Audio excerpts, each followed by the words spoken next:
বাংলা চলচ্চিত্রের কিংবদন্তি নায়ক সালমান শাহ অকাল মৃত্যু থামিয়ে দেয় তার স্বপ্ন ও আলো ঝলমলে পথ চলা। ১৯৯৬ সালের ৬ সেপ্টেম্বর ঢাকার ইস্কাটনে নিজ বাসা থেকে তার ঝুলন্ত মরদেহ উদ্ধার করে পুলিশ। মাত্র ২৫ বছর বয়সেই না ফেরার দেশে পাড়ি জমান তিনি। তার মৃত্যুর কারণ নিয়ে এখনও রহস্য রয়ে গেছে। আজ তার মৃত্যুবার্ষিকীতে তাকে স্মরণ করছেন ভক্ত অনুরাগীরা। মহানায়ক সালমান শাহর ওনার মৃত্যুটা আমাদেরকে এতটা প্রভাবিত করেছে যে মনে হচ্ছে মানুষের মনে এটা বিষণ্ণতার ছায়া ছিল বেশ কিছুদিন। কি হয়ে গেল?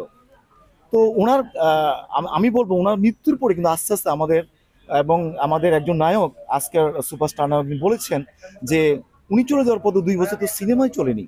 চলচ্চিত্র আমরা হারিয়েছি আস্তে আস্তে, আর চলচ্চিত্র অনেক কিছু আমরা হারিয়েছি। প্লেব্যাক টুকু পর্যন্ত মোটামুটি আস্তে আস্তে আমরা হারিয়েছি।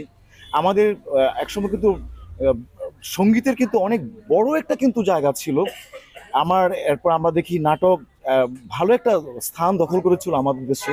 তারপর ছিল যে প্যাকেজ নাটক আর এক্সেট্রা। আমার সেই ৯০ দশকের যেটা রিদমটা ধীরে ধীরে আমার কাছে মনে হচ্ছে, এটা আমার ভিউ, আমার মনে হয় যেটা এই যে একটা করে মোটামুটি আমরা হারিয়েছি। উনি আজ পর্যন্ত যদি আমাদের থাকতেন তাহলে আসলে ওনার যে ইমেজ ভ্যালুটা, সেই ইমেজ ভ্যালুটা আপনার বিশ্বব্যাপী থাকতো। এই প্রতি সেপ্টেম্বর আসলেই আমরা সালমান শাহকে নিয়ে আলোচনা করি, সমালোচনা করি, কিন্তু সারা বছর সালমান শাহের কোনো খোঁজ থাকে না। এই যে সালমান ভক্ত সারা দেশ থেকে আজকে সিলেটে আসছে এই সালমান হত্যার বিচারের জন্য। আরেকটা জিনিস হচ্ছে, আমরা এই সিলেটের কৃতি সন্তানের জন্য সিলেটে কোনো স্থাপনার নামকরণ নাই। আমরা দীর্ঘদিন থেকে দাবি জানিয়ে আসতেছি যে সালমান শাহের নামে একটা চত্বর অথবা স্টেডিয়ামের কোনো একটা গ্যালারি অথবা কোনো একটা রাস্তা সালমান শাহের নামে নামকরণ করার জন্য। ১৯৭১ সালে সিলেটের দারিয়াপাড়ার জন্ম নেওয়া সালমান শাহের গ্রামের বাড়ি জকিগঞ্জের বারহালে। তার আসল নাম শাহরিয়ার চৌধুরী ইমন হলেও দর্শকপ্রিয় হয়ে ওঠেন সালমান শাহ নামেই। ১৯৯৩ সালে কেয়ামত থেকে কেয়ামত সিনেমা দিয়েই রূপালী পর্দায় যাত্রা শুরু করেছিলেন সালমান শাহ। মাত্র ৪ বছরের ক্যারিয়ারে ২৭টি চলচ্চিত্রে অভিনয় করে জায়গা করে নেন কোটি দর্শকের হৃদয়ে। দাবি হচ্ছে সালমান ভাইয়ের মৃত্যুর সঠিক বিচার পেতে হবে, সঠিক বিচার চাই। সালমান হত্যার বিচারে বাংলা মাটিতে হবে ইনশাল্লাহ।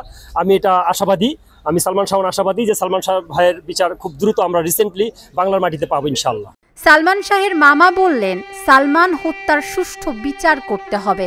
সালমানের পরিবারের কেউ না থাকলেও যেন তার ভক্তরা মামলা চালিয়ে যান। বিচার আমরা এতদিন পাই নাই। কেন পাই নাই এটা আল্লাহ রাব্বুল আলামিন জানেন, আর তখনকার সরকার জানেন। আমরা আশা করতেছি নতুন সরকার, নতুন দেশ, আমরা বিচার পাবো। অনেক কিছুর বিচার পাওয়া হচ্ছে এবং আমরা বিচার পাবো। সালমান শাহ হত্যার শুধু বিচার না, সালমান শাহ মারা যাওয়ার পরে দেখেন ২৪ ঘন্টার মধ্যে ৪৬টা ছেলেমেয়ে, 46 ছেলেমেয়ে আত্মহনন করছে, এবং এদেরও বিচার চাই। এইসব বাচ্চারা যে দুনিয়া থেকে চলে গেছে তাদেরও বিচার চাই। আর বিচারের প্রক্রিয়া কি হচ্ছে না হচ্ছে বর্তমানে, সেটা আমি মনে করি আমার বলা উচিত না। কারণ আদালত নাম কি ছিল জানি, কি নাম ছিল, বনোজ কুমার ছিল পিবিআইকে আদেশ দিছে যে পুনর্তদন্ত করে রিপোর্টটা আদালতে জমা দেওয়ার জন্য। বনোজ কুমার পুনর্তদন্ত করে এটা সাংবাদিকদের ডেকে এটা প্রকাশ করে দিছে। এটা কোনোভাবে উচিত না। এটা হলো একটা আদালতকে অবমাননা করা হইল, রাষ্ট্রকে অবমাননা করা হইল, ভক্তবৃন্দকে হতাশ করা হইল, আমাদের মামলাকে দুর্বল করা হইল। তো আমরা আবার আপিল করছি, মামলা চলতেছে। আগামী ২৩ সেপ্টেম্বর এটার আবার পুনঃশুনানি। ইনশাল্লাহ আপনারা একটা ভালো রেজাল্ট আমরা আশা করতেছি আপনারা পাবেন।